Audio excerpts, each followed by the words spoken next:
இன்னைக்கு நம்ம அவெஞ்சர்ஸ் டூம்ஸ்டே படத்துல டாக்டர் டூம் தானோஸை கொல்றதுனால இது என்ன மாதிரி ஒரு இம்பாக்ட எம்சியூல ஏற்படுத்துன்றத பத்தி தான் இன்னைக்கு நம்ம மொத்தமா டிஸ்கஸ் பண்ண போறோம். அப்படியே நம்ம சேனலுக்கு சப்ஸ்கிரைப் தட்டி விட்டுருங்க, வீடியோவை கிக் ஆஃப் பண்ணிடலாம். ஃபர்ஸ்ட் ஆஃப் ஆல் இந்த இன்சிடென்ட் ஃபியூச்சர்ல எம்சியூல நடக்குமா அப்படின்னு நீங்க யோசிக்கிறது எனக்கு புரியுது. ஆனா இது 100% கன்ஃபார்ம் நடக்கும் அப்படின்னு நம்மளால சோர சொல்லிட முடியாது. ஒரு 70% நடக்கிறதுக்கு அதிகப்படியான வாய்ப்புகள் இருக்கு. பிகாஸ் எம்சியூ கூடிய சீக்கிரம் ரீபூட் ஆக போகுது. இந்த சமயத்துல எம்சியூல அவங்க கஷ்டப்பட்டு உருவாக்கி மேல கொண்டு வந்த ஒவ்வொரு பெரிய பெரிய கேரக்டர்ஸுக்குமே ஒரு பெர்ஃபெக்டான எண்டிங்கோ ஒரு தெளிவான விளக்கமோ கொடுத்தாகணும். அப்படி இல்லைன்னா அந்த கேரக்டர்ஸுக்கான வேல்யூன்றதே சுத்தமா இல்லாம போயிடும். எம்சியூல தானோஸ்ன்ற ஒரு கேரக்டரை வில்லனா காட்டுறதுக்கே கிட்டத்தட்ட 2-3 படங்கள் கிட்ட உட்காந்து தானோஸ்ன்ற ஒரு கேரக்டரை வச்சு பயங்கரமா ஹைப் ஏத்திட்டு இருந்தாங்க. இவ்வளவு தூரம் கொண்டு வந்த தானோஸ் அப்படியே தண்ணி தொலைச்சு விட்டுற மாட்டாங்க. ஓகே, இப்ப நம்ம தானோஸ் எப்படி காமிக்ல டாக்டர் டூம் கையால எப்படி இறந்திருப்பாரு அப்படின்றத பத்தி லைட்டா பாத்துருவோம். டாக்டர் டூமோட கையால தானோஸ் இறக்குறது இந்த ஒரு இன்சிடென்ட் பத்தியுமே எல்லாருமே கண்டிப்பா கேள்விப்பட்டிருப்பீங்க. 2 யூனிவர்ஸும் ஒன்னோட ஒன்னு மோதி அழியும் போது அங்க இருந்த சூப்பர் ஹீரோஸ்ல ஒரு சில பேர் ஒரு ஷிப்ல ஏறி எப்படி அந்த அழிவுல இருந்து உயிரோட தப்பிச்சாங்களோ அது மாதிரி இந்த பக்கம் தானோஸ் மேல 2 யூனிவர்ஸோட அழிவுல இருந்து தப்பிச்சு டாக்டர் டூம் உருவாக்கின யூனிவர்ஸை கண்டுபிடிச்சு அங்க போறாரு. ஆனா தானோஸ்க்கு டாக்டர் டூம் தான் அந்த யூனிவர்ஸை உருவாக்கி அந்த யூனிவர்ஸ்ல இருக்க எல்லாருக்கும் டாக்டர் டூம் கடவுளா வாழ்ந்துட்டு இருக்காருன்றது தானோஸ்க்கு தெரியல. இது தெரியாம தானோஸ் அங்க இருக்க மக்களை பிடிச்சு இது எந்த இடம், இது எங்க இருக்கு அப்படின்னு விசாரிக்க பதிலுக்கு அவன் தானோஸ் கிட்ட இது மாதிரி இது டாக்டர் டூமால உருவாக்கப்பட்ட ஒரு உலகம், டாக்டர் டூம் தான் எங்களுக்கு கடவுள் அப்படின்னு சொல்ல பதிலுக்கு தானோஸ் அவன் கழுத்தை பிடிச்சு கடவுளா, நான் இருக்கும்போது யாரா உங்களுக்கு கடவுள், இங்க நான் மட்டும் தான் எல்லாருக்கும் கடவுளா இருக்க முடியும்னு சொல்லிட்டு அவன் கழுத்தை பிடிச்சு நெரிச்சு கொள்றாரு. தானோஸ் அங்க வந்திருக்கதை தெரிஞ்சுக்கிட்ட டாக்டர் டூம் அடுத்த மறுநொடிய தானோஸ் முன்னாடி வந்து நிக்க தானோஸ் முன்னாடி டாக்டர் டூம் வந்ததும் தானோஸ் டாக்டர் டூமை பார்த்து அவர்கிட்ட வாயை விட்டு டாக்டர் டூமைய சண்டைக்கு கூப்பிடுறாரு. ஆனா பதிலுக்கு டாக்டர் டூம் தானோஸோட நெஞ்சில குத்தி அவரோட முதுகெலும்பு பிடிச்சி இழுக்கிறாரு. தானோஸ் அந்த இடத்துல அப்படியே இறந்து போயிடுறாரு. இந்த ஃபைட் இன்னுமே எனக்கு கொஞ்சம் லென்த்தா நடந்திருக்கும். நான் உங்ககிட்ட சிம்பிளா மேலோட்டமா சொல்லியிருக்கேன், அவ்வளவுதான். நீங்க இன்னும் இந்த சீக்ரெட் வார்ஸ் காமிக்க படிக்காம இருந்தீங்கன்னா அந்த காமிக் சீரிஸை ஃபுல்லா எக்ஸ்பிளைன் பண்ணி நம்ம சேனல்ல ஆல்ரெடி வீடியோ அப்லோட் பண்ணிட்டோம். பார்க்காதவங்க மறக்காம செக் பண்ணி பாருங்க. பட் எனிவேஸ், காமிக்ல நடந்த மாதிரி டாக்டர் டூம் கையால தானோஸ் இறந்துட்ட மாதிரி படத்துல நடக்கிறதுக்கான வாய்ப்புகளும் இருக்கு. பிகாஸ் எம்சியூல தானோஸ்ன்ற ஒரு கேரக்டரை வச்சு எந்த அளவுக்கு பெர்ஃபெக்ட்டா ரைட் பண்ண முடியுமோ அதை விட சூப்பராவே தானோஸை நம்ம கிட்ட காட்டியிருப்பாங்க. இனி எம்சியூல தானோஸை வச்சு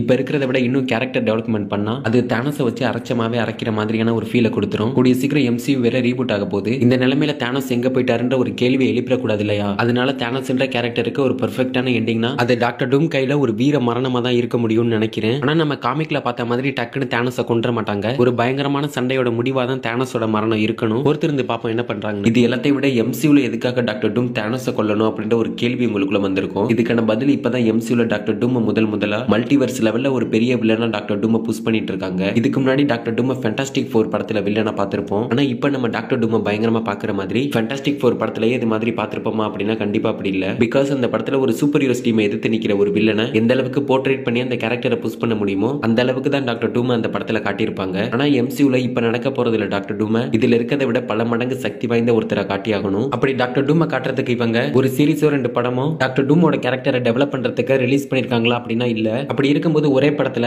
எம்சியோட ஒட்டுமொத்த மல்டிவர்ஸோட வில்லனா டாக்டர் டூமை காட்டுறதுன்றதே கொஞ்சம் டிஃபிகல்ட்டான விஷயம் தான். இதை பெர்ஃபெக்ட்டா அவங்க சொதப்பிடாம ஹேண்டில் பண்ணி ஆகணும். இது மட்டும் இல்லாம டாக்டர் டூமை ஒரு பயங்கரமான வில்லனா காட்டுறதுக்கு எம்சியூல இருக்கிற சக்தி வாய்ந்த சூப்பர் ஹீரோஸ் இல்லனா ஒரு சக்தி வாய்ந்த வில்லனை டாக்டர் டூம் ப்ரூட்டலா கொண்டாகணும். இது மாதிரி ஏதாவது நடந்தாதான் டாக்டர் டூமை ஒரு பயங்கரமான வில்லனா ஏத்துக்க முடியும். அப்படி இல்லனா வெறும் கேரக்டரோட பில்டப் மட்டும் ஏத்தி நம்மளால ஒண்ணும் பண்ண முடியாது. டாக்டர் டூம் யாரு எவ்வளவு சக்தி வாய்ந்தவர்னு உங்களுக்கு தெரியும், எனக்கு தெரியும். ஆனா ஜெனரல் ஆடியன்ஸுக்கு இதுக்கு முன்னாடி எம்சியூல இருக்க எல்லா சூப்பர் ஹீரோஸும் ஒன்னா ஒட்டு மொத்தமா எதிர்த்து நின்னதுன்னா அது தானோஸ் தான். இது உங்களுக்கும் தெரியும், எனக்கும் தெரியும். எண்ட் கேமை பார்த்த எல்லாருக்குமே இந்த ஒரு இன்சிடென்ட் எம்சியூல நடந்துச்சுன்றது தெரியும். இப்படி இருக்கும்போது டாக்டர் டூமா பல மடங்கு சக்தி வாய்ந்த வில்லனா காட்டி டூமோட கையால தானோஸை ப்ரூட்டலா கொல்ற மாதிரி காட்டினாதான் எம்சியூல இது வரைக்கும் தானோஸோட கேரக்டருக்கு இருந்த வேல்யூக்கு ஒரு பெர்ஃபெக்ட்டான எண்டிங்கா இருக்கும். இது மட்டும் இல்லாம டாக்டர் டூம் தானோஸை கொன்னுட்ட அப்புறம் இந்த செய்தி அவெஞ்சர்ஸ்க்கு தெரிய வந்ததும் ஒட்டுமொத்த சூப்பர் ஹீரோஸ்மே ஒன்னா சேர்ந்து தானோஸை எதிர்த்து நின்னு தானோஸை தோக்கடிக்க முடியல. இப்ப தானோஸையே ஒருத்தன் கொண்டுட்டு புதுசா ஒருத்தன் வந்திருக்கான், அவன் பேரு தான் டாக்டர் டூம் அப்படின்னு இந்த அவெஞ்சர்ஸ் வாயிலே சொல்ல வச்சாங்கன்னா இது ஒரு தரமான சம்பவமா இருக்கும். பாப்போம் என்ன பண்றாங்கன்னு. பட் எனிவேஸ், இந்த வீடியோ பத்தி நீங்க என்ன நினைக்கிறீங்கன்றத கமெண்ட்ல சொல்லிட்டு அப்படி நம்ம சேனலுக்கு சப்ஸ்கிரைப் தட்டி விட்டுருங்க. அடுத்த வீடியோல பார்க்கலாம்.